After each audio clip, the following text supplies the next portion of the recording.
ចាលោកគ្រូអាការៈគាត់នឹងគាត់ឈឺរយចុកតកៀហើយគាត់ចុកចកេះលោកគ្រូគាត់ចុកតកៀចុកចកេះលោកគ្រូដូចចុកក្នុងឆ្អឹងណាលោកគ្រូព្រោះនេះម៉ែគាត់ហូបហើយគាត់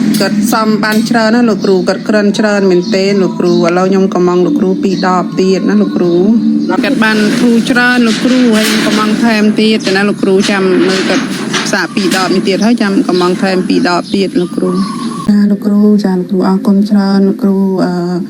គាត់ហូបទឹកបាន2 ដបគាត់ថាគាត់បានធូរបានច្រើនលោកគ្រូគាត់បានច្រើនជាងមុនហើយ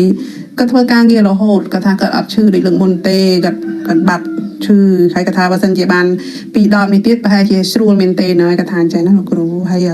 នេះ2 ដបនេះខ្ញុំយកឲ្យពុកសិនព្រោះម៉ែគាត់អត់ទាន់អស់អញ្ចឹងណាលោកគ្រូយកឲ្យពុកគាត់ភាសាបន្តគាត់ចង់ដឹងដែរព្រោះល្ងាចមិញខ្ញុំឲ្យគាត់សាកមើល2 ស្លាបព្រាថាគាត់សម្រានលក់ទល់ភ្លឺហើយគាត់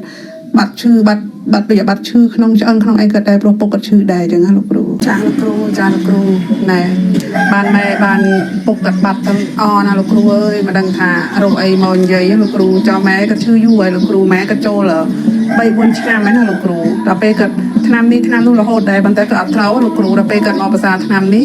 គាត់ភាសាឲ្យគាត់ត្រូវឲ្យគាត់ដើររហូតតែគាត់អត់ឈឺដូចលើកមុនណាលោកគ្រូគាត់ឈឺចុកចាប់ខ្ញុំសង្ឃឹមថា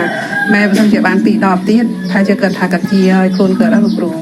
ចាតែនេះ2 ដបនេះខ្ញុំទិញឲ្យពុកសិនម៉ែគាត់ទៅអស់ម៉ែគាត់ទៅតែអស់1 ដបទៀតណាលោកគ្រូចាលោកគ្រូអរគុណច្រើនចាគ្រាន់តែគាត់ឈឺនេះដែលគាត់ដើរតណាមិនរួចចូល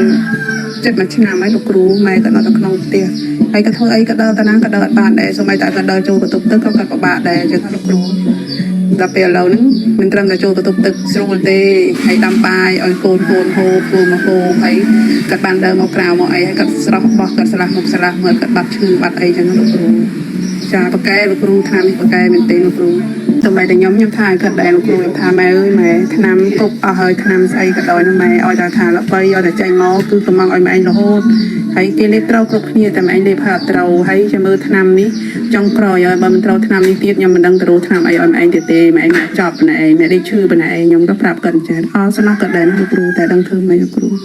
តែឥឡូវពេលដែលបានឆ្នាំនេះចង់ក្រោយហើយគាត់ជាគាត់បានស្រួលគាត់ចេះទៅខ្ញុំក៏អរដែរចឹងលោកគ្រូ